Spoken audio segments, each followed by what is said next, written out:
mas também um intenso processo de reestruturação produtiva do capital, que não só atinge os estados, os países diferentes, os estados, mas fundamentalmente as empresas. E essa reestruturação produtiva, tanto do ponto de vista do Estado como do ponto de vista das empresas, ela tem um eixo comum são os programas de demissões voluntárias, programas de demissões incentivadas, e o que ocorre dentro desse processo de reestruturação, do ponto de vista do Estado, perdas de direitos fundamentais para os trabalhadores e trabalhadoras, uma flexibilização maior das leis trabalhistas e privatizações. Eu creio que vocês recordam, nos anos 90, o impacto que teve as privatizações das empresas públicas aqui em nosso país. Isso faz parte também dessa política, desse pacote neoliberal que envolve toda uma série de mudanças do ponto de vista do Estado. Um Estado mínimo, ágil, que gaste pouco, né, e que faça muito, não do ponto de vista aí dos interesses dos trabalhadores. Essas mudanças foram fundamentadas principalmente no novo ideário político esse que, como já disse anteriormente, é neoliberal de livre comércio entre as nações, né? E a menor presença do Estado como poder regulador das relações capital-trabalho. Oi, quem está falando é Patrícia. Tá bom, obrigada. Bem, então eu queria lembrar para vocês que as palavras elas nunca são neutras, né? Elas têm um sentido, e houve uma mudança radical de todo o discurso nesses últimos 30 anos, discurso tanto dentro das empresas públicas como da empresa privada. Então hoje, quando nós falamos trabalhador, parece uma coisa ultrapassada, muito antiga, até porque todos, nos dois espaços, público e privado, passaram a ser chamados, denominados de colaborador. E aí há uma contradição que a gente não tem tempo para analisar o que significa um colaborador, mas eu queria lembrar que esse colaborador, ele também entrou no espírito de competitividade muito acentuada entre os colegas de trabalho, que um colega tão próximo passa a ser não mais o seu amigo fraterno, o seu companheiro de lutas, mas até um inimigo do ponto de vista aí da competição, até porque o que importa tanto em um campo como em outro, é a meta, né? Quer dizer, produzir o máximo possível, dar a meta o máximo possível, e essa meta, ela nunca é fixa. Um outro aspecto que também eu creio que é necessário a gente chamar a atenção é a polifunção, ou seja, um trabalhador hoje deixou de ser um indivíduo que faz uma única função e passa a fazer a função ou as funções que lhes são determinadas, ou que lhes são solicitadas, ou que lhes são impostas, né? E ele termina virando um verdadeiro trabalhador bombril, mil e uma utilidade. Obviamente que essa sobrecarga de trabalho, de tarefas, vai ter um efeito, vai ter uma consequência muito grande à saúde desses trabalhadores. Um outro aspecto que vai sendo incorporado nesse novo discurso e também até aceito pelo movimento organizado, que é a participação nos lucros, associado aí a banco de horas. Seria uma outra discussão que também não vai dar tempo, mas isso estaria dentro do contexto da flexibilidade, né? Então, o trabalhador deve ser flexível no sentido do tempo. Seu tempo deve estar à disposição da empresa, à disposição da instituição. Esse aspecto aí de reestruturação, com flexibilização das leis, com o tempo que passa a ser o tempo de poder da empresa, levou essa reestruturação a um aumento do desemprego.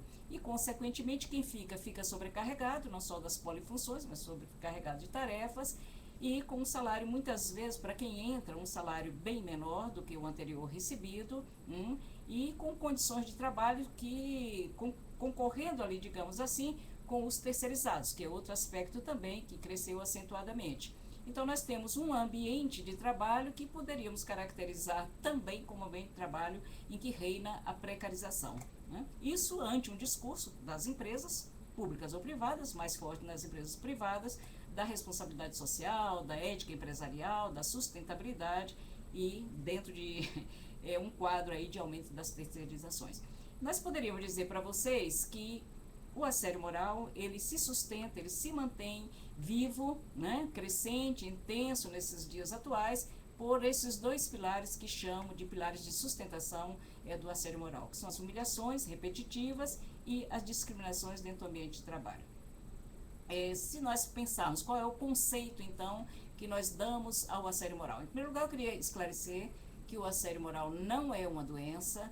Se formos falar em doença estaria o posto de trabalho, o ambiente de trabalho, estariam as empresas adoecidas, né? Na medida em que trata de uma forma desumana ou exige de uma forma desumana metas muitas vezes sabidas que serão difíceis de ser cumpridas. Mas enfim, voltando ao conceito da violência, né, do assédio moral, é toda ação, incidente ou comportamento que se afasta do razoável. A pessoa é agredida, ameaçada e humilhada por outra pessoa. Essa outra pessoa que se manifesta na relação laboral pode ser um superior hierárquico, um colega de trabalho, enfim. Nesses últimos tempos, tenho que acrescentar que vem aumentando muito as humilhações também que ocorrem com um colega de trabalho para o outro, né? E essa situação ocorre no exercício da atividade profissional ou como consequência desta atividade. Há alguns conceitos internacionais que eu acho que vale a pena citar. O Lehmann, que foi um dos primeiros estudiosos do tema no planeta, em que ele vai caracterizar muito acertadamente o assédio moral como uma forma de terrorismo psicológico. Isso por quê? Porque ela se caracteriza as situações que são hostis, as humilhações, os constrangimentos, eles fazem parte de um longo processo. Não é um ato simplesmente, mas é um processo que vai se dando ao longo do tempo. A agência europeia vai dizer que é um comportamento repetido, então vocês observem que uma das formas de caracterizar o assédio moral é observar essa repetição do ato que humilha, né? E esse ato que humilha, que constrange, vai colocar em risco a saúde e a segurança no trabalho do coletivo que está ali exposto àquelas humilhações. Já a Marie-France, a primeira estudiosa europeia, né, depois do Lehmann, ela vai colocar que é toda e qualquer conduta abusiva que atente por sua repetição ou sistematização. A Marie-France vai um pouco adiante, dizendo que essas humilhações, ela ameaça o emprego e degrada o clima de trabalho. Essa concepção concordamos plenamente. A Organização Mundial de Saúde também preocupada, porque a violência no trabalho hoje passa a ser uma questão de saúde pública, e a Organização Mundial da Saúde vai dizer que é o uso deliberado da força e do poder. Aqui eu chamaria a atenção de vocês que essa força não é física, é uma força moral, né? Mas pode também ser política, pode ter outras características dessa força, só para reforçar que a força ela não é só física, é uma força moral. E do poder, contra uma pessoa ou grupo ou comunidade que cause ou tenha a possibilidade de causar lesões, mortes, danos psicológicos, transtornos e privações. Aqui a Organização Mundial de Saúde dá um pulo quando fala em morte, até porque toda violência moral vivida no ambiente de trabalho, nas relações laborais, elas podem sim levar a ideações suicidas e culminar com a morte dessa pessoa, desse trabalhador, por suicídio. Também há um conceito da União Europeia, como vocês estão vendo, né? A União Europeia vai dizer que é uma manifestação, é uma conduta abusiva, especialmente os comportamentos, através de comportamentos, palavras, atos, gestos, enfim. O que eu quero chamar a atenção a vocês é essa questão da repetição dos atos que humilha, das situações que constrangem ao longo da jornada. E que eu queria mais ainda chamar a atenção de vocês é que todos estão expostos a essas humilhações num coletivo, mesmo quando uma pessoa é escolhida para ser humilhada quase que de uma forma pedagógica dentro daquele ambiente de trabalho. Isso não significa que um ato de humilhação, um ato de constrangimento não seja um ato de violência. É um ato de violência e como tal deve ser pensado. E aí nós teríamos vários exemplos até para estar falando, como por exemplo as punições ou premiações negativas que as empresas fazem para humilhar, constranger publicamente aquele trabalhador que não conseguiu a meta estabelecida. Só para vocês terem uma ideia, existem alguns autores que hoje se colocam no planeta como fundamentais para a gente pensar as causas do assédio moral. Então eu vou ler, eu fiz um resumo e ler rapidamente para vocês, né, o que cada um deles diz. O Einarsson, que é um norueguês, ele vai dizer que os fatores organizacionais e psicossociais vão estar presentes como causas, mas ele vai colocar a personalidade das vítimas e do autor da violência, ele vai dar uma ênfase nesse aspecto. Esse aspecto hoje, personalidade das vítimas e do autor da violência, não é levado tanto, não tem tanto peso nas análises internacionais, até porque há um consenso internacional em todos os continentes de que os fatores organizacionais são os fatores fundamentais que estão na base do assédio moral no ambiente de trabalho. Assim como as estratégias de gerenciamento, e essas estratégias muitas vezes se utilizam, como a Marie France vai dizer, de administração pelo medo, de administração pela injúria, que mesmo essa administração pelo medo, pela injúria, não sendo assédio, mas elas favorecem, elas criam um campo propício para a questão do assédio moral. O Lehmann, como sempre, brilhante, vai dizer que a personalidade é irrelevante ante o assédio moral. Posição que nós concordamos aqui no Brasil e na América Latina, há um consenso em relação a essa questão. O assédio moral, ele não é fundamental quando você analisa a questão do assédio moral entre um chefe e seu subordinado, entre colegas de trabalho. Bem, se nós pensarmos o assédio, em que ele atinge ou como ele se manifesta, nós poderíamos dizer que ele tem uma dimensão individual. Essa dimensão individual vai estar plantada, presente na minha relação com o outro, dentro do ambiente de trabalho. A minha vida profissional dentro dessa organização, se sou conhecido, se não sou reconhecido, se sou humilhado, não sou, o que eu dou de mim, o que eu penso do trabalho, como eu me entrego a esse trabalho e como a organização me vê. E é mais fácil a gente perceber isso, fundamentalmente quando esse trabalhador adoece, que passa a ser um peso morto e que deve ser excluído daquela empresa. E a outra dimensão que nós diríamos é a sociedade, ou seja, que impacto vai ter essa humilhação sofrida no ambiente de trabalho em minha família, com meus amigos, com meus filhos, né? E, por último, socialmente, a gente poderia dizer que atinge a mim enquanto indivíduo quando viola os meus direitos fundamentais, né? E direitos à dignidade, a minha honra, a minha saúde, enfim. Os constituintes do assédio, só para vocês terem uma ideia, visualizar melhor, é uma empresa, sempre, público ou privada, mas pode ser um ONG e pode ser outros espaços onde haja uma relação de poder. Existe os trabalhadores que são assediados, o autor, né, o preposto da empresa, né, o representante da empresa, digamos assim, e as testemunhas. Aqui eu queria chamar a atenção que cada vez mais nós temos concordado com o professor Ângelo Soares, canadense, que ele traz um conceito, uma categoria nova para nós pensarmos a questão da testemunha. Quer dizer, aquele que testemunha o assédio, mesmo ficando em silêncio, mesmo aparentemente compliciando com aquilo que ele está vendo, na verdade, ele também está sendo assediado de uma forma passiva, né? Então, ele é um assediado passivo, na medida que ele testemunha, na medida que ele se sente impotente para reagir por medo de seu próximo da lista ser assediado ou por medo do desemprego. Bem, obviamente que para a gente compreender, se nós dissemos anteriormente que o assédio não é um ato, mas são vários atos, é um processo que ocorre durante a jornada de trabalho, ao longo da semana e dos meses, obviamente que tem táticas e estratégias, né? Então, que nós poderíamos dividir, isso também internacionalmente é aceito como, em primeiro momento, uma deterioração proposital das condições de trabalho. Bem, como seriam esses? Eu retiro da vítima ou da pessoa assediada, do trabalhador, a autonomia, eu não lhe transmito mais as informações úteis para realizar a tarefa, contesto sistematicamente tudo que ele faz, eu coloco em situações em que eu sei de antemão que ele não vai realizar, sobrecarrego de trabalho, retiro o trabalho, retiro-lhe a tarefa, coloco sem um computador, se é importante isso como material para ele realizar a sua tarefa, né? Eu causo danos em seu local de trabalho, por exemplo, eu tiro a cadeira, uma coisa simples, ou eu terceirizo, por exemplo, a passagem de uma tarefa, eu não vou diretamente para ele, mas eu chego, por exemplo, a um colega dele e digo, olha, fala com fulano, ou mando um bilhetinho, e disso eu estou terceirizando, na verdade, a própria forma de passar as tarefas para ele. E, na verdade, o que tem aí colocado é induzir que esse trabalhador, essa trabalhadora, cometa erros de uma forma mais frequente. O segundo estratégia, nós estaremos dentro desse bloco que poderíamos chamar isolamento e recusa de comunicação. Ora, como é que isso se dá? Você está falando e é interrompido de uma forma constante, sem nenhum nexo, sem nenhuma necessidade, né? Ou então, simplesmente você não existe naquele espaço, não é cumprimentado, isso passa a ser uma forma rotineira de entrar em contato com você, você simplesmente não existe, né?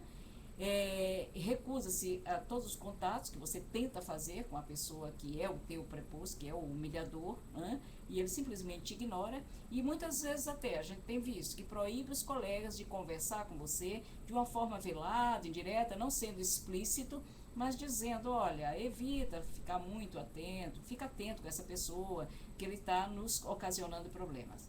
Uma outra, terceira estratégia que nós poderíamos dizer do assédio é o atentado contra a dignidade. E aqui repousa um aspecto fundamental que quando discutimos o assédio moral, devemos estar atento a essa questão. O atentado contra a dignidade vai se caracterizar por utilizar insinuações desdenhosas para qualificar a pessoa, faz gestos de desprezo, muitas vezes fofocas, zombarias, que começam a ocorrer até mesmo pela opção, orientação sexual, pela orientação religiosa, pela postura política ou partidária que essa pessoa tem, né?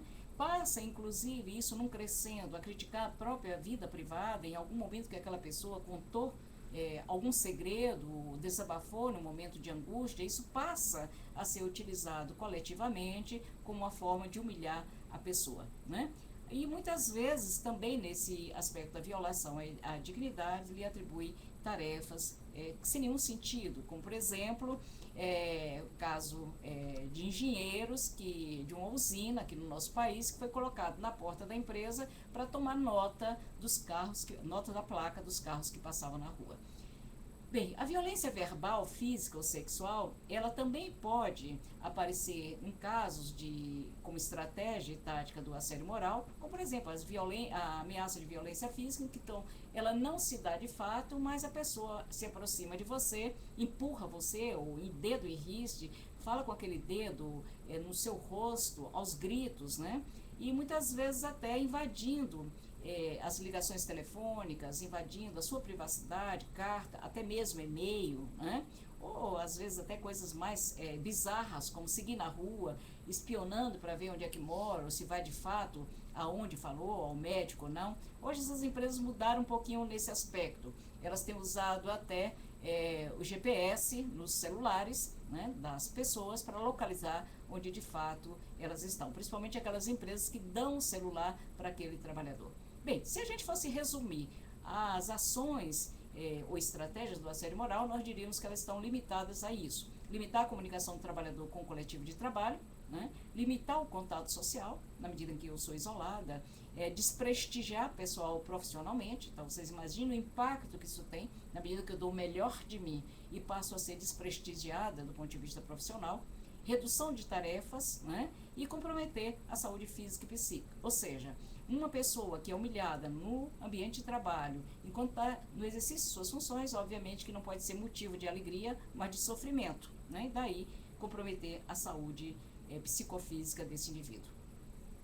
Se nós formos pensar, bem, e a causalidade, onde é que está? De novo, reforço que a forma como se organiza o trabalho é fundamental, né? Do ponto de vista aí da contexto para o assédio moral, como se administra esse trabalho e como se motiva os trabalhadores para produzir ou ministrar conhecimento, ou produzir riquezas dentro daquela empresa. Vamos citar, só para vocês compreenderem, algumas práticas abusivas, né, que mesmo condenadas ainda pela nossa CLT, Consolidação das Leis de Trabalho, que continua vigente, né, no artigo 372 vai estar muito claro a questão da proibição da revista íntima em trabalhadores. E a gente ainda tem determinados espaços, como supermercados, hospitais, inclusive, né, que de antemão se pensa o trabalhador como potencial ladrão e se vasculha os seus pertences à busca de algum roubo. O controle excessivo. Ora, controle excessivo em algumas funções, muitas vezes as empresas dizem que é um controle de qualidade. Não. Um controle que está em cima de um produto que um indivíduo está produzindo não pode ser controle de qualidade. O controle de qualidade ainda se dá olho na peça, né? Tem outros mecanismos de você controlar a qualidade daquele produto, a depender do produto.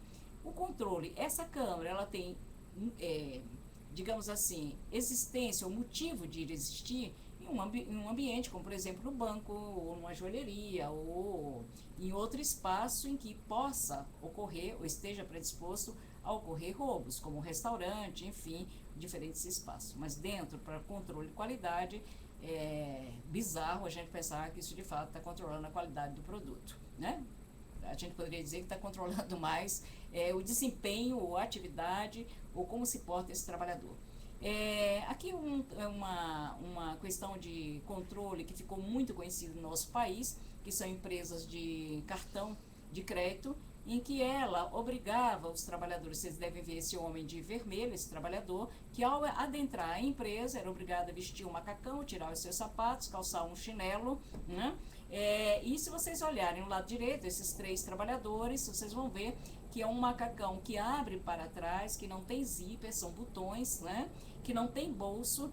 E essa empresa fazia mais, né? Ela fazia diariamente uma revista nos trabalhadores, eles saíam, tinham que passar por um corredor, né? Um corredor de 3 metros, e só sem roupa, só de cueca ou de calcinha e sutiã a mulher, e de vez em quando, cada 15 dias, essa empresa sorteava um trabalhador que deveria tirar a roupa, se despir, né? Se agachar e fazer força, como se fosse evacuar. Quem sabe, talvez, dentro desses chefes tivesse a ideia que esses trabalhadores estariam roubando e colocando dentro do seu ânus cartões de crédito. Bem, também um outro sistema muito utilizado hoje pelas empresas, o primeiro foi o Echelon, né? Logo depois veio o Radmi, que é um monitor de imagens de tela, de movimentos de mouse, sinais de teclado, em que você controla mínimos detalhes desse trabalhador, se ele está ou não trabalhando, se ele está ou não conversando. Eu estou colocando isso porque muitas vezes as pessoas não sabem, utilizam com muita frequência o seu e-mail privado do computador da empresa, e é mais para estar atento que essa área aí está bastante, digamos assim, avançada do ponto de vista do controle aí dos trabalhadores, né? Para vocês terem uma ideia, é mais um exemplo, para não trazer empresa do Brasil, mas é mais um exemplo, por exemplo, um chip na Catalunha, na Espanha, nos celulares, esse chip emite um sinal que dispara um alarme, tem uma central celular, e esse chip emite um sinal que dispara um acelerômetro, acoplado ao celular e funciona como sensor. Vocês imaginam Doutora Margarida? Alguns casos de celularzinho de trabalhadores que saíram mais cedo da empresa, desatualizando os seus operações saindo, e trabalhadores ligar, o que você está fazendo para local que você não está no meio de sair? Doutora Margarida? O que você está fazendo para local que você sabe muito? Tá ouvindo. Doutora Margarida? Os fundamentais, um trabalhador vive ameaças de demissão, desses cursos fundamentais, Doutora Margarida? Pensa, né? E passa a viver um pânico, né? O que a gente chama de zonas cinzentas. Zonas cinzentas que vai se caracterizar por um medo, né? Vergonha, né?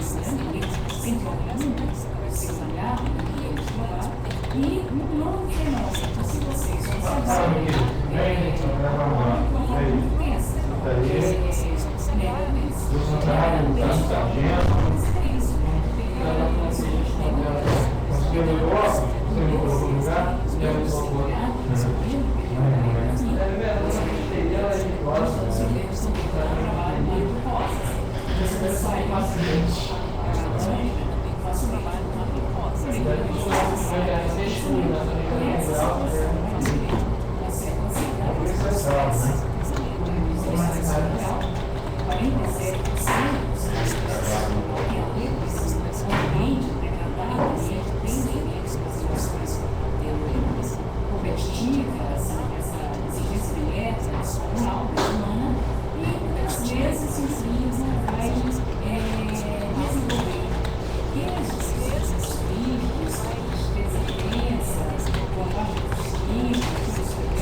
obviamente que nessa história, todos perdem, né? E quando trabalhar mítico nessa história,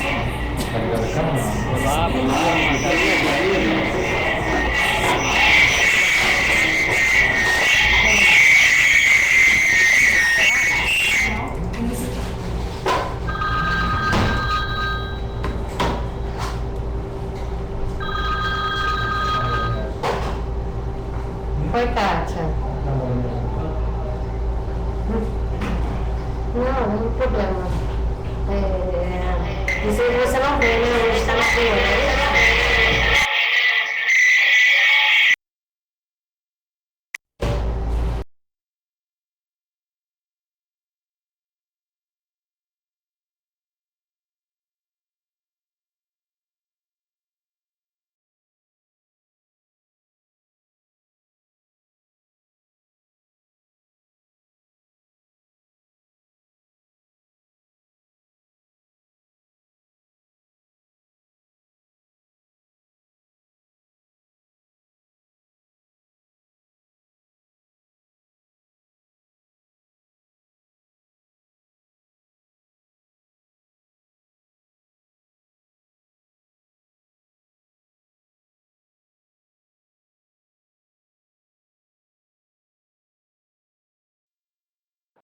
Olá,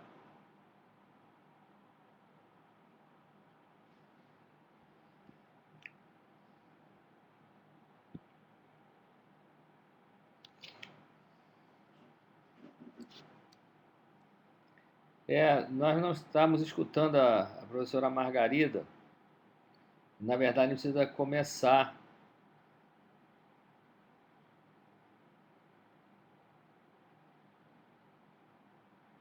Vou ver se a Angélica recoloca ela no vídeo e no áudio.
Alô?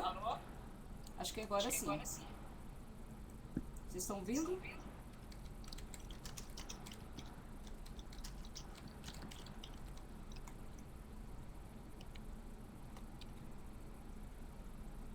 Não sei muito bem, mas enfim. Irmã, eu não sei se já esqueci de ficar atento aos minutos. Eu não sei se ainda tem algum tempo, você poderia me responder, por favor? Bem, enquanto você não responde, Hermano, eu vou ficar atento aqui no bate-papo e vou passar alguns slides sobre o curso para a União. Quer dizer, eu estava dizendo que todos perdem nesse processo de humilhações no ambiente de trabalho.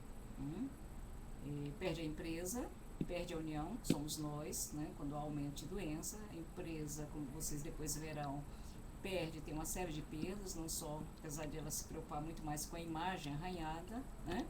E aí, rapidamente, queria passar para as medidas preventivas. Como toda medida preventiva, ela prevê prevenção primária, secundária e terciária, e a prevenção primária sempre a gente tenta que ela ocorra na fase de conflitos, né? E sempre pensar nas circunstâncias do conflito que se prolonga e que favorece a questão do assédio moral. Quando há o assédio propriamente dito, né, bem caracterizado, não há como passar mais uma etapa, é necessário aí sim pensar nas ações secundárias e para que nós não cheguemos às consequências e à ação terciária, né? Sua mão foi baixada, fique à vontade para levantar a mão. Não entendi nada aqui, mas enfim. Bem, quando a gente fala em prevenção primária, vocês já sabem, né? Não vou me colocar essa questão, mas eu queria lembrar que na prevenção secundária já existe o assédio, né? Quais seriam as prevenções, as causas, como a gente faz? Primeira coisa, também rapidamente identificar os fatores psicossociais que existem dessa organização de trabalho, né? E as relações laborais, sociais que se estabelecem aí nesse ambiente de trabalho.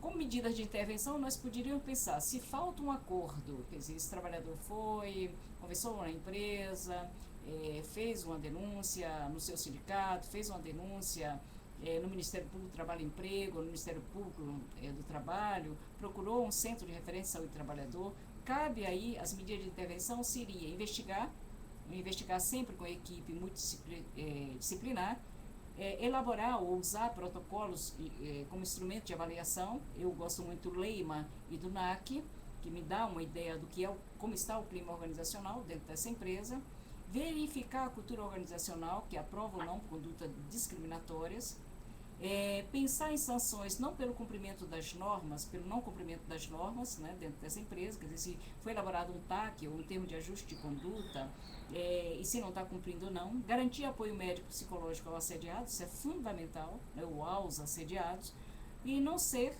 também ter bem claro que não deve ser esse indivíduo objeto de discriminação ao retornar ao trabalho, principalmente aquelas pessoas que adoeceram, e aí cito até a questão da Leve Dort.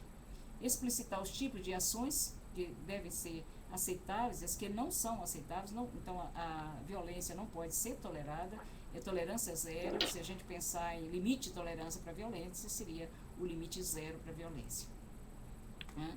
E o que a gente poderia ter como guia, isso é mais um exemplo, a gente se perguntar, a regra dentro dessa empresa é objetiva? Como são feitas as avaliações, as seleções dessas pessoas? E a política de promoção, como é que se dá? É por critérios íntegros, honestos, ou se dá pelo critério da amizade, né? Do amigo que chega, enfim. Os horários, como é que se dão esses horários dentro da empresa? Houve mudança repentina ou não na organização? Como são as divisões de tarefa? Como são as exigências laborais? Qual é o estilo de liderança que existe dentro dessa empresa, dentro dessa organização, né? E não perder como perspectiva que o assédio moral ou a violência no trabalho, para ela desaparecer ou minimizar, é necessário sim mexer, alterar, modificar a organização de trabalho. Então, se a gente fosse resumir, é um ciclo preventivo. Esse ciclo seria avaliar as práticas discriminatórias, né? E se há o risco ou não do assédio moral, na medida em que há essas práticas de humilhações, discriminações dentro do ambiente de trabalho, elucidar os processos que fazem durar as injustiças, quer dizer, quanto tempo, o que aconteceu, qual foi o evento que desencadeou todo o processo. Esse aspecto de procurar o evento é fundamental, até para nos dar um norte de como andar dentro dessa pesquisa, dentro avaliação, elaborar um plano de atuação, dimensionar as questões organizacionais. Isso aqui eu sugiro que deva ser feito sempre com a presença daquele que trabalha, dos trabalhadores daquele ambiente. São eles que sabem, são eles que têm um contato cotidiano com a forma de organizar o trabalho, essa forma de administrar o trabalho. Aplicar o plano e avaliar, discutir os resultados com os trabalhadores, né? Mudar as normas, as políticas de gestão que levem a respostas adequadas, né? E tire aquelas respostas inadequadas. Enfim, é um ciclo que deve ser repetido pelo menos a cada 6 meses. O que falta no trabalho, acho que a gente tem uma pesquisa que eu acho interessantíssima, de 2010, um pesquisador canadense, que ele vai dizer: o que falta é isso, falta reconhecimento, falta apoio, há desrespeito, né? Não há respeito, há muita dificuldade de conciliar o trabalho e vida pessoal, a pessoa já chega sobrecarregada em casa, né? Falta de participação nas decisões e ambiguidade de papéis. Eu acho que esses 7 pontos que ele coloca são importantes para a gente estar pensando o que falta na relação de trabalho. Talvez, se a gente fosse pensar de uma forma metafórica, qual seria o EPI, o equipamento de proteção individual, dentro do assédio. Olha, vocês perdoem, mas eu sempre digo, é o respeito e o reconhecimento. Parece uma coisa boba, mas que é tão difícil entre as pessoas ter uma relação entre iguais, né? Respeitando as diferenças, mas entre iguais em direito. Tá. Então, um chefe, assim como ele deve respeitar o trabalhor, isso deve ser também tem um caminho duplo, né? O trabalhador também, né? E quando o chefe exige um trabalho, ele não pode vir essa exigência permeada pelo desrespeito ao outro. E haver o reconhecimento. Reconhecimento não com promessas falsas de promoção, mas um reconhecimento real daquilo que aquele trabalhador faz, com o maior empenho possível dentro do seu trabalho, né? Bem, se nós fôssemos pensar as medidas necessárias, elas passariam até pelo conceito de trabalho decente, que é aumentar a transparência e participação efetiva dos trabalhadores, né? Estabelecer metas humanas, não metas desumanas, não metas que olham simplesmente, exclusivamente o trabalhador como uma extensão da máquina, né? E que se não dá a meta passa a ser discriminado por isso, né? E estimular a autonomia, ajuda mútua e liberdade para criar, coisa que está muito ausente dentro do mundo do trabalho. Quer dizer, não dá para falar em trabalho decente quando você tem um trabalho, uma relação laboral permeada por essa competitividade, por essa desigualdade no trato, né? E pelo desrespeito ao outro e por metas desumanas que se impõem cada vez mais, né? Quando há um protocolo de ação, aí tem que ser pensado conjuntamente. O PANDO, que é um espanhol, ele prevê dentro desse protocolo criar uma cultura organizacional que minimize e evite o assédio, gerar estilo de gestão do conflito, de lideranças participativos. E aqui eu chamo a atenção que um conflito que demora no tempo, ele não é mais um conflito. O conflito ele é sempre bem-vindo, bom quando eu aceito as ideias do outro, mas quando é um conflito que permanece no tempo, ele passa a ser uma crise. A gente tem que olhar como uma crise, mas não como um conflito, né? Enfim, também vocês olharão isso com calma. O termo de ajuste de conduta tem sido uma prática muito adotada pelos Ministérios Públicos do Trabalho, assim como o Trabalho e o Emprego, né?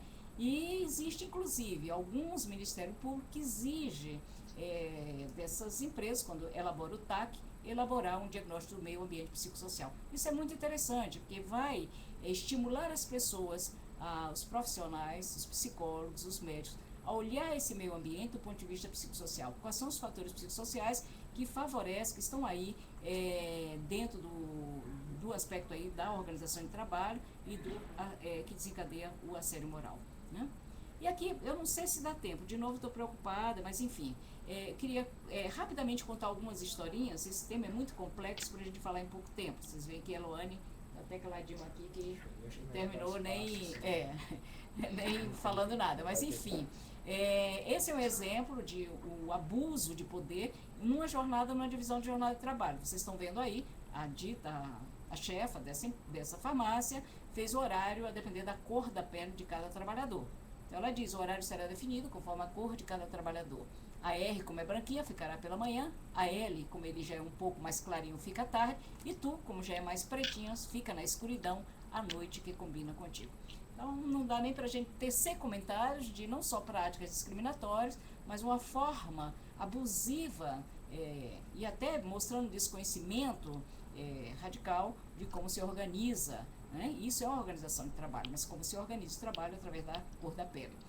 Essa é uma história de médico, e aí eu trouxe um pouco intencional, um fragmento da sua história, um médico de 45 anos, em que ele declara: a instituição está doente. E quando eu trago essa história de médico, muitas vezes as pessoas acham que a violência só ocorre com o outro e que não ocorre no seu ambiente de trabalho. É um engano da pessoa que pensa assim. A violência, ela não ocorre só com aquela pessoa que está na produção, com aquela pessoa que é mulher, com aquela pessoa que tem um nível de escolaridade mais baixo. Não. A violência ocorre desde o alto escalão até o mais baixo, né? Em todas as categorias. A gente pode até dizer, há categorias que ocorrem mais, outras menos, mas em todas as categorias, em todos os espaços em que há uma relação hierárquica fundamentalmente assimétrica. Então, a instituição, ele diz, a instituição está doente, o adoecimento mental é grande, toma proporções assustadoras.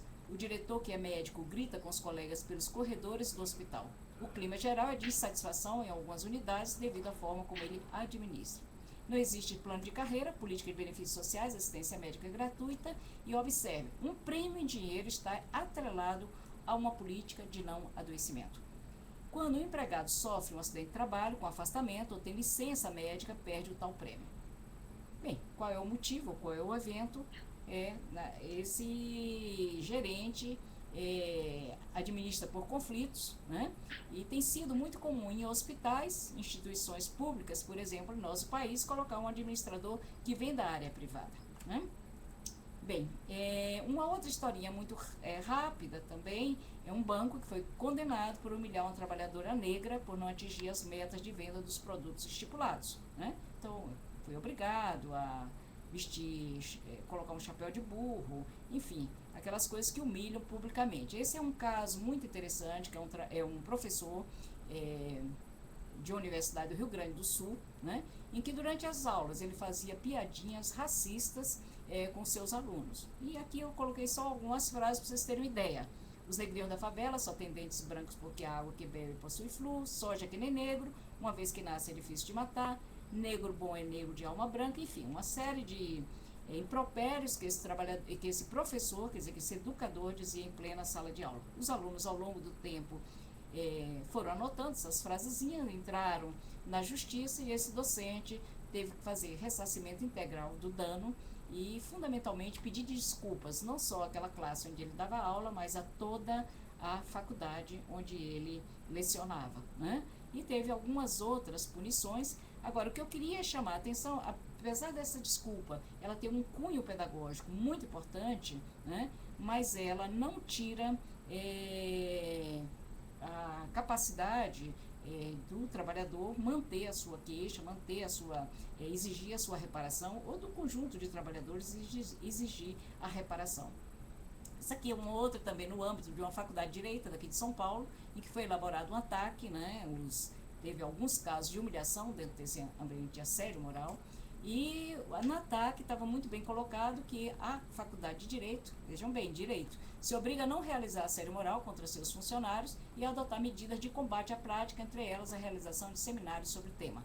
Bolsa de estudo de 50% para 6 alunos, promoção de campanha no âmbito interno e seminários periódicos. Já é uma boa ação. Mas o que eu queria chamar mais a atenção de vocês, talvez vocês conheçam, é o caso que não vou entrar em detalhes, mas que é público.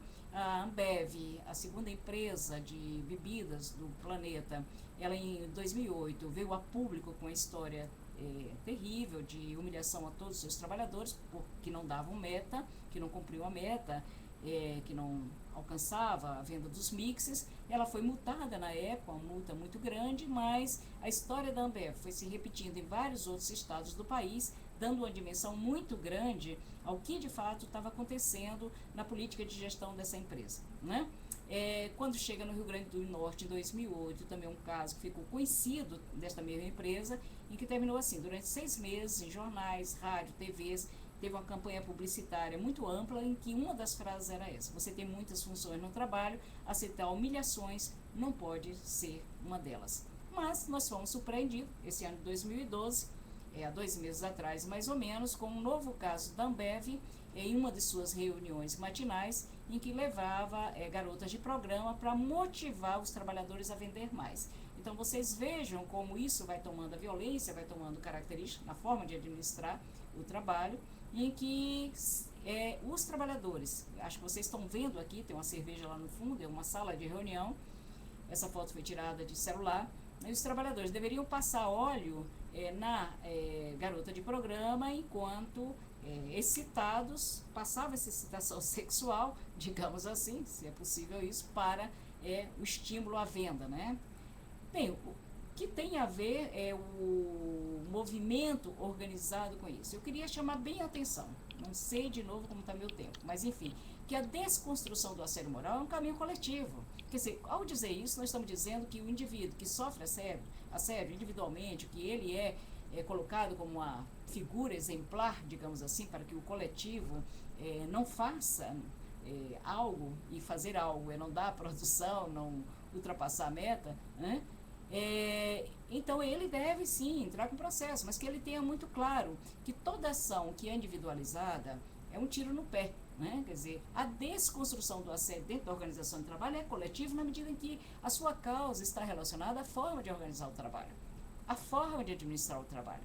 Então, manifesta-se entre um e outro, mas é uma questão que diz respeito à organização de trabalho. Então, assim deve ser pensada, não só por aqueles que testemunham, aqueles que assistem, quer dizer, na medida em que aquele não é vítima naquele momento de palavras que o constrange, que o desmoraliza, que o desqualifica profissionalmente, não significa que ele também não esteja sofrendo, que não diga respeito a ele essa questão do assédio moral. Quanto ao sindicato, a política deve ser a mais clara possível. Eu não estou aqui, mas só chamando a atenção, uma política que condene o assédio moral no trabalho. Não é possível se aceitar relações desumanas em pleno século XXI, né? E num ambiente de trabalho que não vamos ficar citando isso, mas que hoje, em pleno 2012, continua ferindo, adoecendo e matando as pessoas, ou levando as pessoas até o suicídio. É só nós vermos as estatísticas da Previdência, né, que mesmo subnotificados, mas já nos dá um retrato aterrador do que significa o ambiente de trabalho nos dias atuais. Isso sem falar no que acontece nas terceirizadas, que muitas vezes são acidentes e doenças que desaparecem das estatísticas, né, sequer são notificados. Então, cabe ao sindicato acompanhar as medidas disciplinares, assim como as TACs, né, a revisão constante do procedimento de trabalho, quer dizer, estar atento a isso, mas fundamentalmente sensibilizar a classe trabalhadora e a comissão de fábrica, estimular a formação de comissões de fábrica dentro das empresas, né? Hoje a gente tem várias ações coletivas de sindicatos em relação à questão do assédio. Aqui está uma grande manifestação da Bosch em 2009, uma outra da LG, né, que eles caracterizaram como Dia do Basta ao Assédio Moral, né? Uma outra na USP aqui de São Paulo, na Escola de Aplicação, que chegaram a fazer uma passeata com os funcionários e professores de combate ao assédio moral, acho que vocês estão vendo aí na placa. Tem acordos hoje já da CUT no setor bancário, mas isso não significa que ao fazer um acordo as coisas estão resolvidas, papel cabe tudo, né?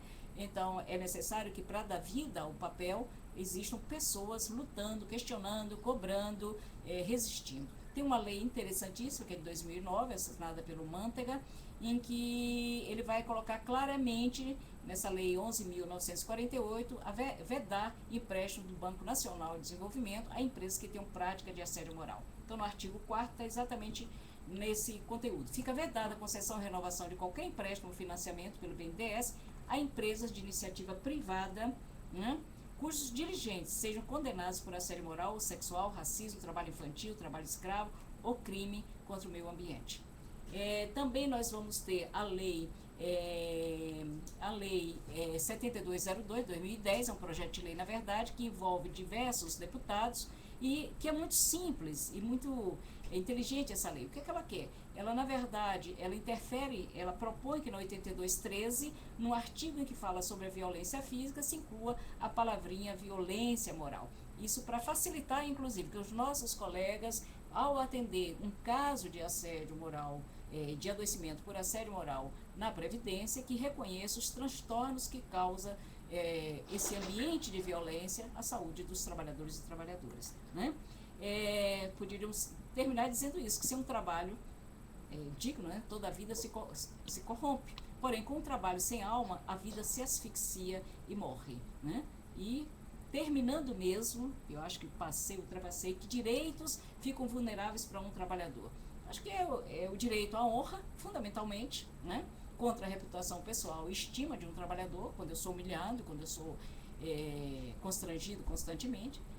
A integridade moral, né? Essa estratégia da violência verbal de baixa intensidade, porém repetitiva e prolongada, né? Que vai degradando a estima da pessoa, a saúde da pessoa. A questão do direito à liberdade de consciência, que se manifesta, eu sou atingido na minha liberdade quando se manifestam os ataques e as atitudes de desqualificar o trabalhador, quer seja por uma questão política, religiosa, qualquer que seja a dimensão. Desrespeito à minha dignidade profissional, quando eu passo a ser colocado em trabalhos inferiores à minha competência, ou sobrecarregado de trabalho, que de antemão sabem que eu não darei conta desse trabalho. E eu fecho isso chamando a atenção para vocês dessa carta escrita por um grego este ano, né? Um grego que foi demitido do emprego, já com mais de 60 anos, né? Em que ele escreve essa carta antes de se matar. É uma carta de despedida, eu considero. Violência é trabalhar 40 anos por uma miséria e não saber se algum dia chegarás a se aposentar. Violência são os bônus do Estado, as pensões roubadas, a fraude da Bolsa. Violência é estar obrigado a obter um empréstimo hipotecário que finalmente pagas a preço de ouro. Violência é o direito do diretor de despedir em qualquer momento. Violência é o desemprego, a precariedade, os 700 euros com ou sem seguro social. Violência são os acidentes laborais, porque os patrões limitam seus gastos às custas da segurança dos trabalhadores. Violência é tomar psicofármacos e vitaminas para fazer frente aos horários extenuantes. Violência é ser um imigrante, viver com medo de que, em qualquer momento, vão te jogar fora do país e experimentar constantemente a insegurança. Violência é ser, ao mesmo tempo, assalariada, dona de casa e mãe. E desculpe essa última frase, mas violência é quando te fodem o cu no trabalho e te dizem, sorria, tão pouco é para tanto. E com isso terminamos a apresentação, só dizendo que existe hoje pelo Brasil vários núcleos de combate ao assédio moral. Essa consciência vem crescendo tanto nos trabalhadores do setor público como do privado. E agradeço e vamos ver aí o bate-papo. Estamos à disposição.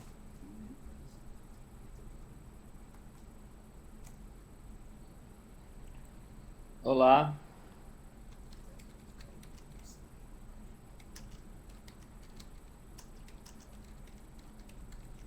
Olá, Margarida. Você me ouve?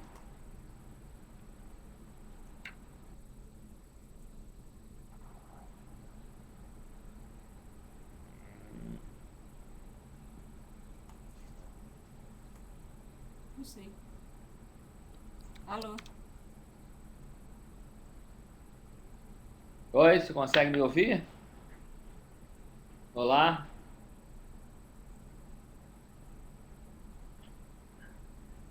Bom, Margarida, eu gostaria de agradecer a sua apresentação.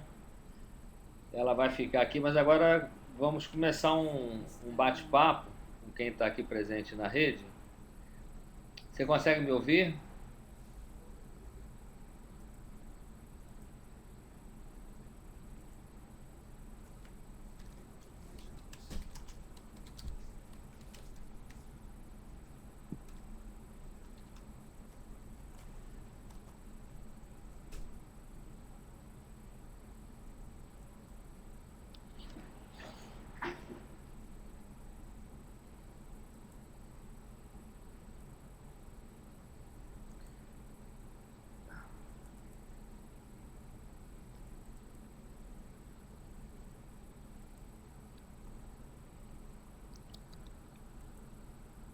Alô? Oi, Margarida, consegue me ouvir? Alô? Oi, consegue me ouvir? Vou colocar minha imagem aqui novamente. Olá. Margarida, tudo bem?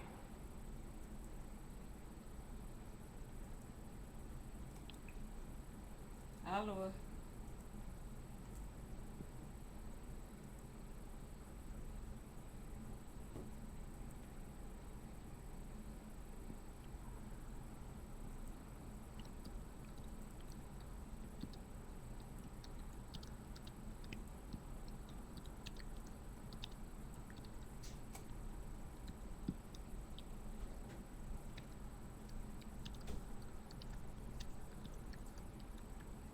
Luane?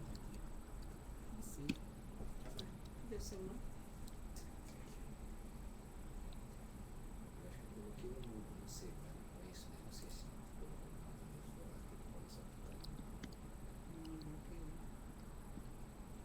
ver se eu consigo falar com ele.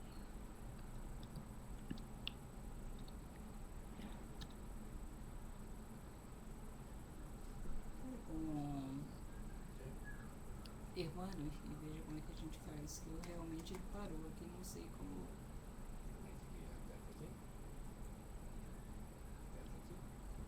Não, já tá. Tudo pertinho. Só um segundinho.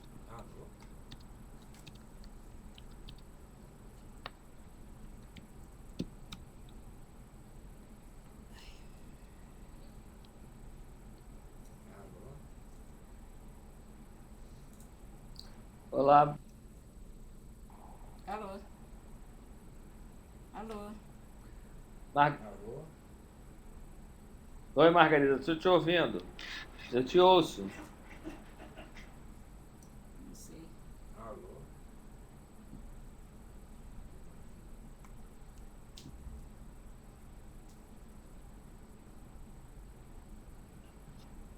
Não mexe aqui não. Se fosse pega muito sensível na tela. Agora tá tocando.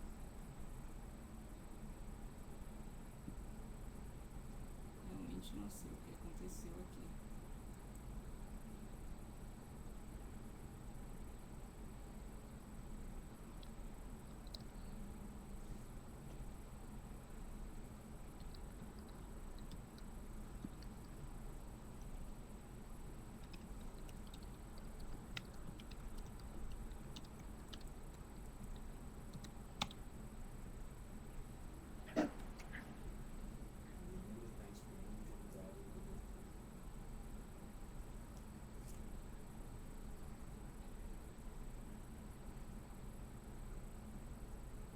Tente ver se boa.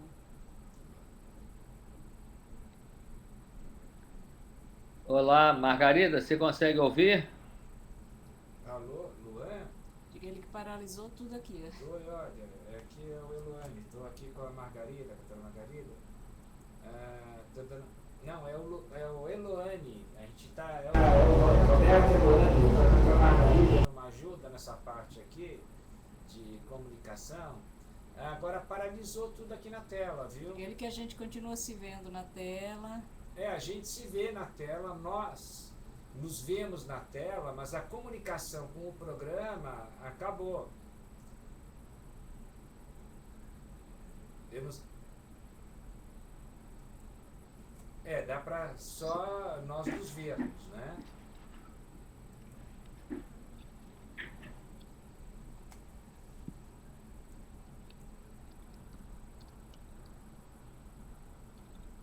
Abrir e fechar novamente?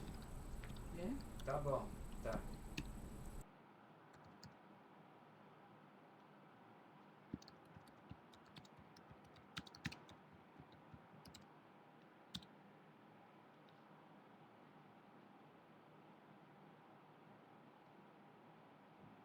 Vamos novamente. Nós nos vemos na tela. Mas diga a ele que Os slides? já passaram todos. Já passamos, já acabou. O slide já acabou. Já passamos todos. Já.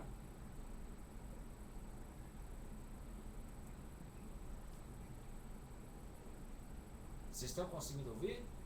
Ah, não sei, olha, aqui apareceu. Tá legal. Estão ouvindo ou não? Estão ouvindo, então. Ah, O Armando também tá conseguindo ouvir, então tá bom. então, olha, gente, desculpa, Tá mas dá ok. uma certa Obrigado, angústia Luana. terrível. Agora eu Até vou chamar a mais, tá. Eloane para também vir participar aqui. Eu vou tentar aqui, apareceu na tela algumas coisas.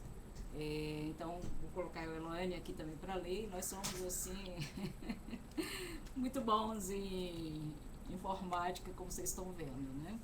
Então, tem algumas perguntas que eu vou subir.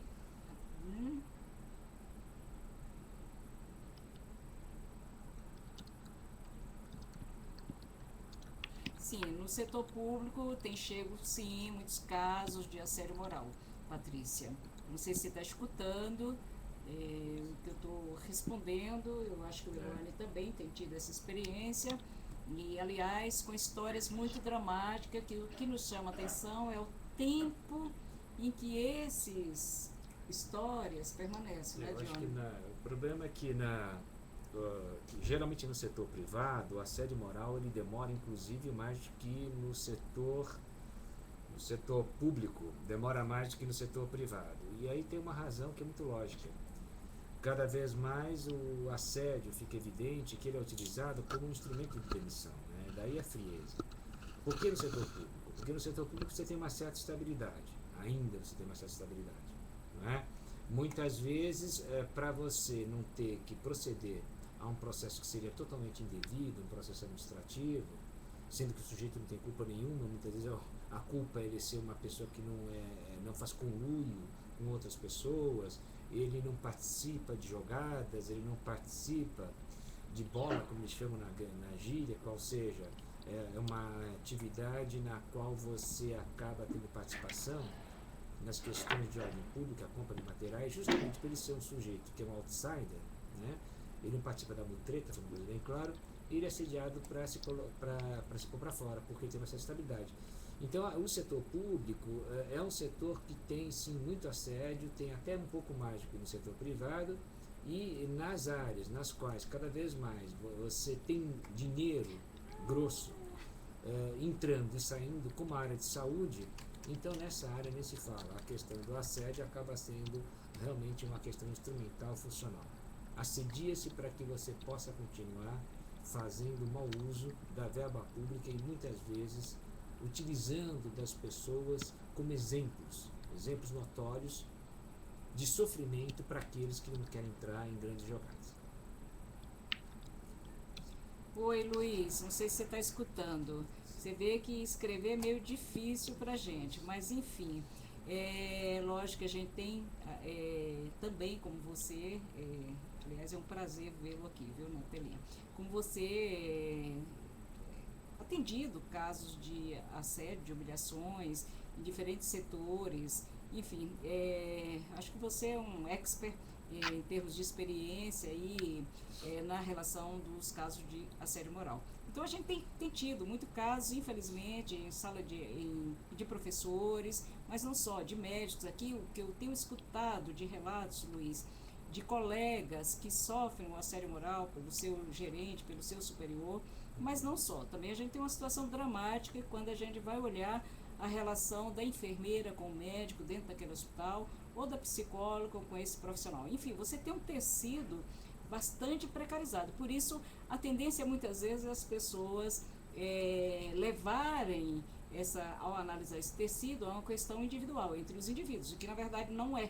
Quer dizer, mesmo na área de saúde, que os colegas têm dificuldades em pensar como estamos organizados, como está localizada essa questão da organização de trabalho, eu acho que é fundamental a gente fazer esse esforço, em qualquer que seja a categoria, a gente está pensando na questão do assédio moral, das violências, dos atos de violências que ocorrem nos diferentes contextos, nas diferentes categorias, nas diferentes relações, até mesmo, Luiz, e nós já pegamos casos de assédios, denúncias em igrejas, as mais diferentes tipos de concepções, em igrejas, também em sindicatos, né, em ONGs, enfim, infelizmente, por isso que leva a tendência a pensar nessa questão da degradação, da deterioração da personalidade. Mas a gente tem que pensar que o contexto leva as pessoas a uma atitude de egoísmo muito grande, de individualismo muito grande, de competição também acentuada e que vai, com certeza, corrompendo,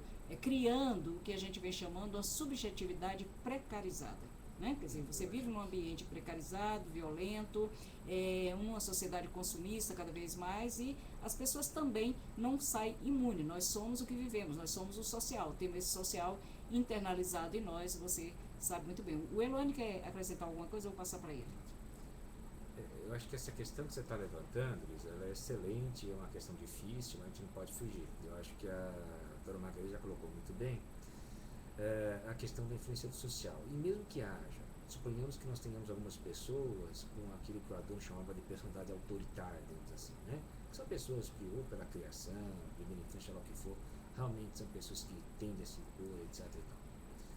Isso não isenta de jeito nenhum a organização da sua responsabilidade. Por quê? Se você elege uma pessoa para determinado cargo e esta pessoa não tem preparo até psicológico, emocional para tanto, compete à organização cuidar dessa pessoa para que ela não venha a ter um cargo diretivo. Quer dizer, não faz sentido você colocar uma pessoa para trabalhar, para gerir pessoas, para estruturar organizações, sendo que essa pessoa tem um viés de fato autoritário.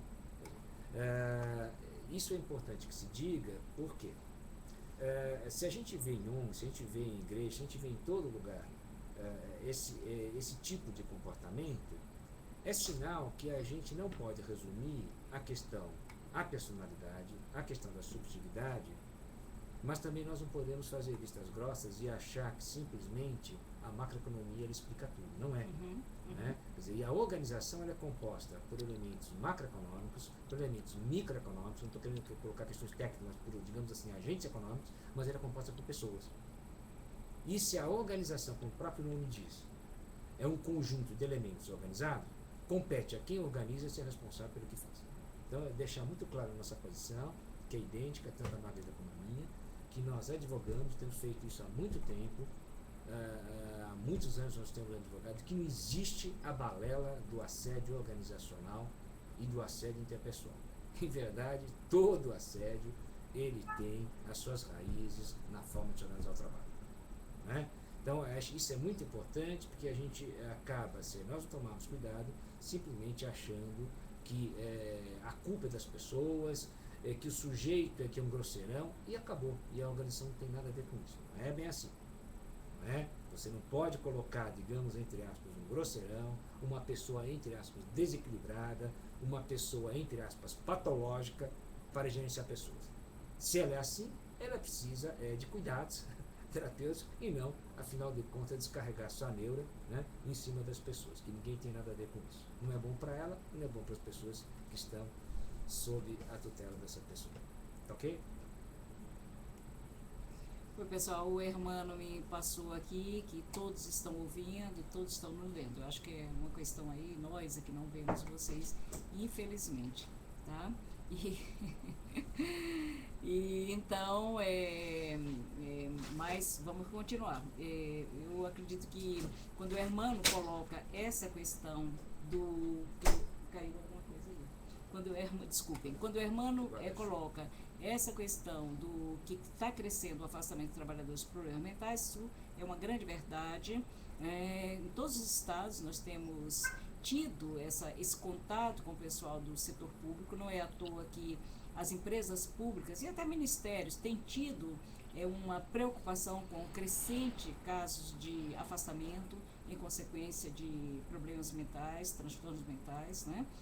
E não dá mais para a gente simplesmente constatar que essa violência ela existe, ela acontece, mas é necessário a gente refletir, né, como profissionais da área de saúde, o que fazer quando nos chega um caso, como estabelecer esse nexo quando nos chega um caso. As experiências são as mais variadas por esse país.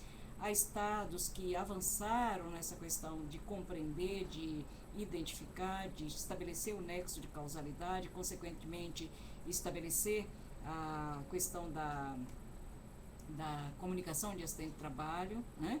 E eu cito até, não por estar aqui, mas Pernambuco, na pessoa do Luiz, mas todo o Nordeste tem tido uma atuação espetacular.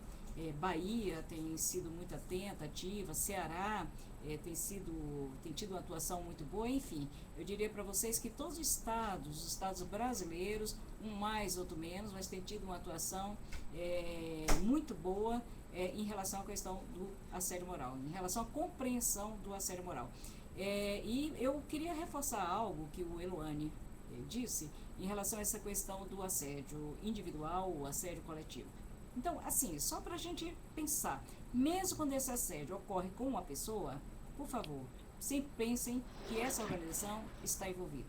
Quando um chefe humilha o seu subordinado, ele, enquanto preposto da empresa, foi um indivíduo escolhido pelas suas características, pela sua identificação com os princípios da empresa, pelo seu compromisso com o trabalho. Mas este chefe também ele é pressionado, não esqueçam disso. Então a gente tem uma rede que vai se formando de pressões, e que muitas vezes chega lá embaixo de uma forma já insuportável. Isso não significa, de novo repito, que o alto escalão não sofra. Agora, muitas vezes o que eu vejo que o evento que desencadeia são eventos distintos, como por exemplo, a pessoa não concordar com uma prática ilícita, não concordar em um ato que considerado pelos valores dele antiético, não aceitar participar de práticas de corrupção passivo-ativa, não concordar em estabelecer mentiras para os trabalhadores, enfim, sempre tem um evento. Talvez o desafio para nós da área de saúde seja exatamente esse.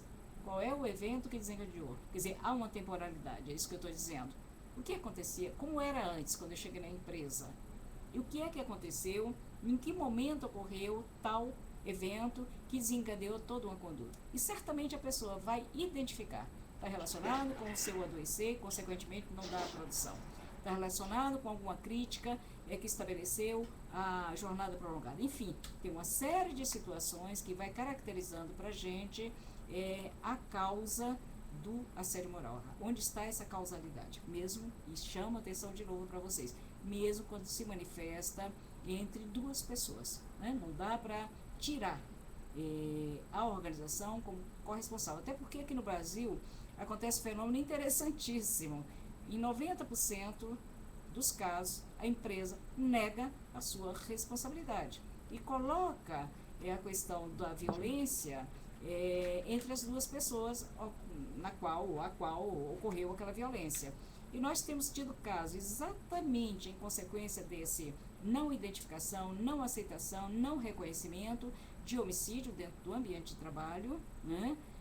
Matar o colega do trabalho em consequência de um atrito que parece no primeiro momento pessoal, mas que está ali na base da organização. Nós tivemos há pouco tempo um caso de 2 trabalhadores que, por causa de uma caixa de papelão, quer dizer, o que aparece é a caixa, tá, mas o que aconteceu nessa caixa de papelão, qual foi o comentário que se fez em termos de qualidade, quer dizer, a gente tem que ir atrás dessa história, né? E que terminou culminando com morte, como um outro caso também de práticas racistas que terminou culminando com morte. Quer dizer, então você tem todo um contexto de exigência, de sobrecarga de trabalho que já em si, né, todo esse contexto aí já caracteriza aí uma degradação das próprias relações no ambiente de trabalho.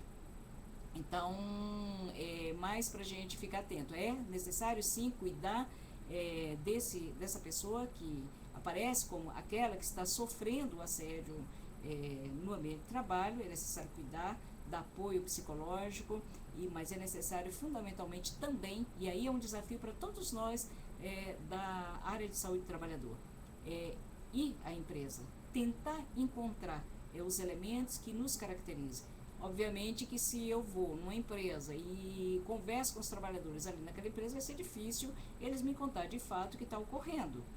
Mas se eu tenho um espaço, quer seja no centro de referência, quer seja no meu sindicato, quer seja, enfim, diferentes espaços, que esse trabalhador se sinta confiante, sinta que aquilo que vai ser contado seja mantido o sigilo, a confidencialidade, obviamente que a possibilidade dele contar é muito grande, e assim nós temos tido muito caso em que os trabalhadores passam a nos relatar esse ambiente, muitas vezes de terror, né, que existe dentro das empresas multinacionais, nacionais, públicas, privadas em nosso país.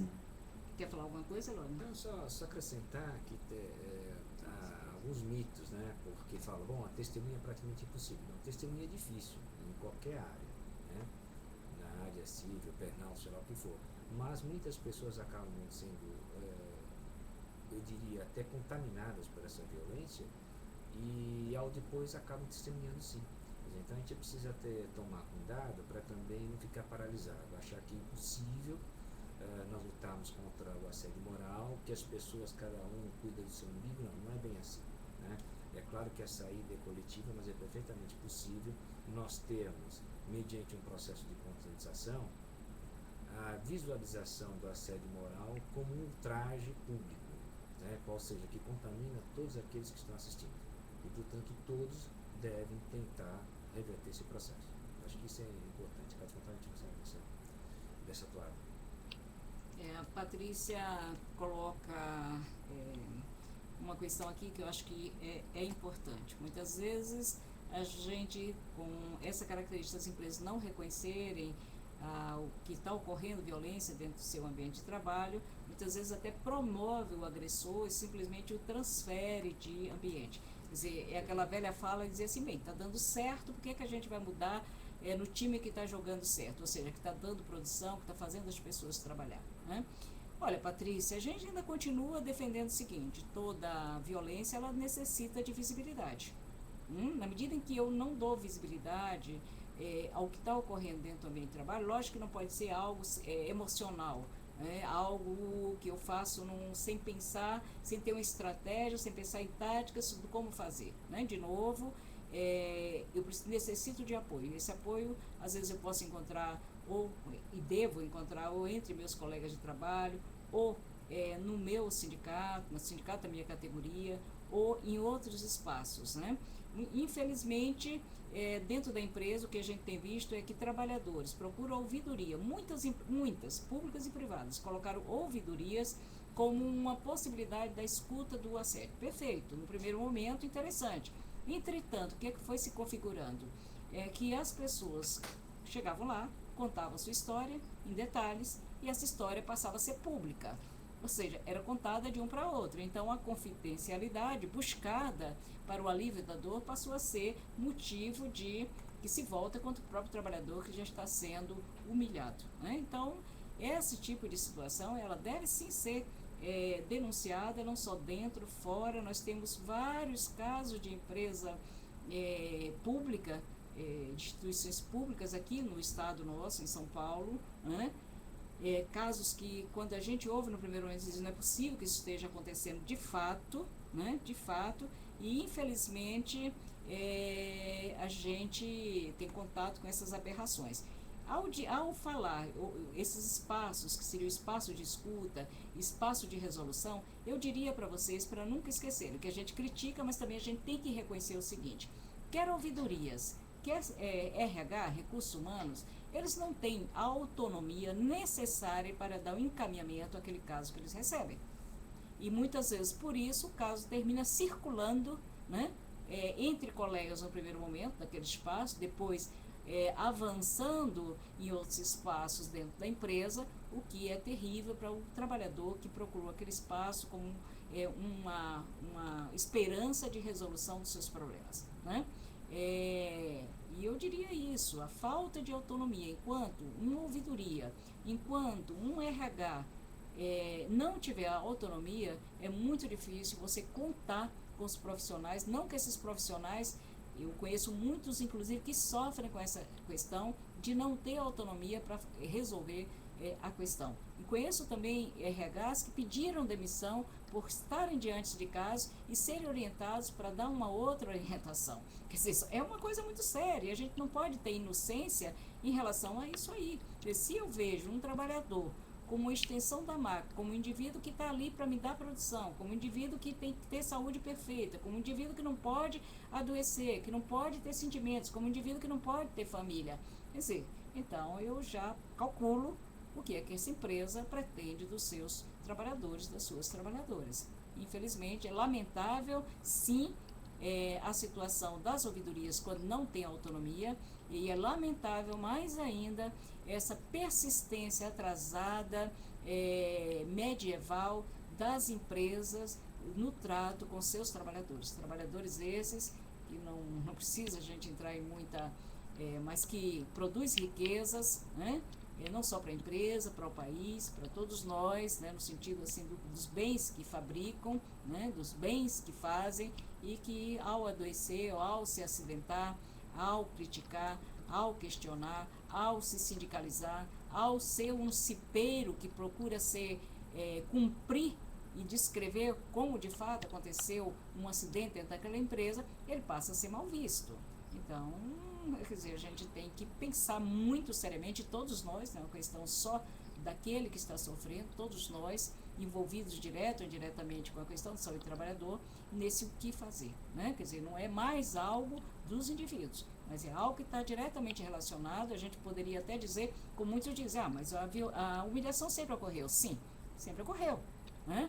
Porém, na intensificação, né, em que ela ocorre nos dias de hoje, levando a muitos ao suicídio, quando a gente vai olhar essa dimensão do suicídio, não precisa a gente ir para a China, olhar a Foxconn, o que aconteceu, ou para a Grécia, o que está acontecendo, ou na Espanha, o que vem ocorrendo, né? Mas olhar o nosso próprio país, em que os suicídios direcionados ou consequência do trabalho sequer são discutidos ou aparecem com essa causalidade, né? Até porque quando eu tenho um suicídio oriundo do ambiente de trabalho, consequência do meu trabalho, ou quando eu me suicido dentro do ambiente de trabalho, eu acho que o Deju está muito correto quando diz que todo suicídio do trabalho é uma denúncia muito forte, e que eu não estou denunciando simplesmente o que eu não aguento, eu estou denunciando uma condição de trabalho, uma organização de trabalho, né? Uma organização de trabalho de tal forma forte e ao mesmo tempo, muitas vezes, essa violência sutil que se manifesta é capaz de levar o outro ao suicídio. E aí, eu tenho pensado muito se é um suicídio de fato, quando ocorre em consequência do trabalho, em consequência de uma demissão, em consequência de humilhações no trabalho, se esse suicídio, de fato, nós deveremos considerar como suicídio ou como um assassinato corporativo.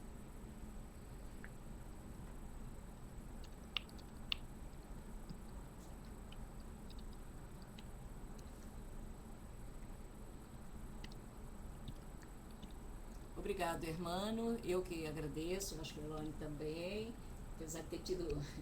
O tempo passa muito rápido contra a gente, mas olha, foi um prazer muito grande estar com vocês, uma experiência boa, porque sempre eu disse, Elane, a gente faz a conferência, mas a gente vai para o local, então hoje foi assim um pouquinho tenso para mim, porque a gente ficou com receio que não desse certo, mas felizmente deu tudo certo.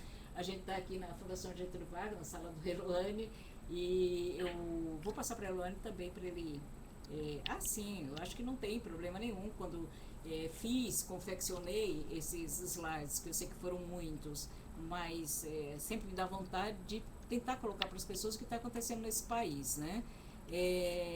Está disponível, óbvio, vocês podem utilizar. Quando a gente apresenta, ele deixa de ser nossa propriedade e passa a ser uma propriedade pública. Eu vou passar para o Elane só para ele dar umas palavrinhas finais. Obrigada, Hermano. Obrigada a todos vocês do Ceres, diferente parte desse país. Bom, Hermano, aqui a gente só tentou ajudar um pouquinho aqui a Margarida na parte técnica, na verdade ela que está encarregada de fazer isso aí. Foi uma experiência interessante, é claro que pessoalmente sempre é melhor, né? É mais gostoso, tem mais tempo, tem mais interação. Mas realmente aqui a gente, só como colega aqui, veio ajudar um pouquinho na parte técnica e deixar que ela trabalhasse da melhor maneira possível. Numa próxima oportunidade a gente grava no local. Eu ainda sou na velha guarda, a Margarida também, a gente gosta de ver as pessoas, não só pela câmera, tá? Mas só para realçar uma questão que acho que isso é importante colocar, queria realçar uma questão que a seleção, infelizmente hoje em dia, das organizações, a seleção das organizações, ela muitas vezes já conduz boa parte das pessoas a serem futuros agressores, né? Porque o próprio perfil psicológico demandado é em função disso.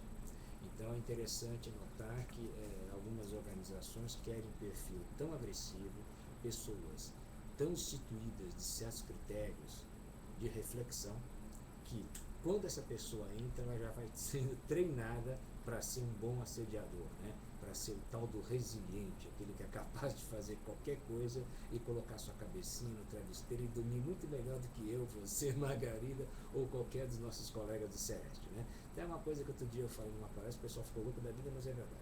Então a gente precisa tomar cuidado com o que a gente está falando. E mais cuidado ainda com os sistemas de avaliação, né? Você tem sistemas de avaliação que de per si são os verdadeiros conjuntos de humilhações, né? São humilhações sistematizadas, só falta chegar a mãe do infeliz. Então me diga, que tipo de avaliação é essa? Isso serve para quê? Tá bom?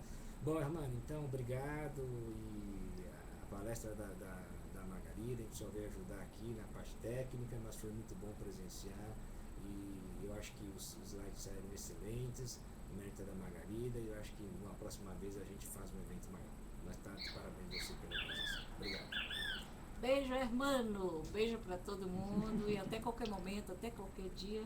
Tô vendo aqui em São Paulo, aqui, Celeste Guarulhos. Bem, um beijo para todo mundo, tá? Tchau, boa tarde. Brigadão, hermano. Beijo bem grande. Até qualquer dia a gente se vê.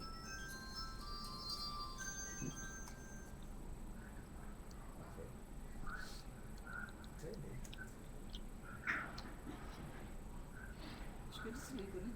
Não sei. Desligar. Desligar, senão fica...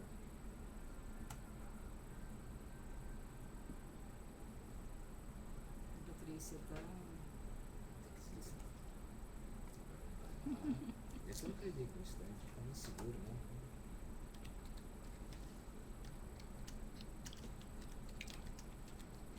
E a gente quer acessar a gravação, como é que faz para acessar a gravação? Exato?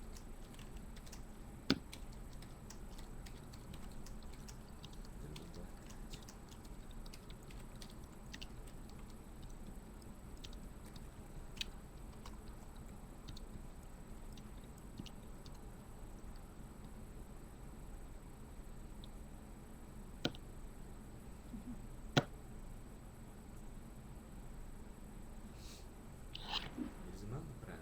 E você quer assistir a gente agora? Não dá pra assistir? Como é que foi? Não, agora não, né?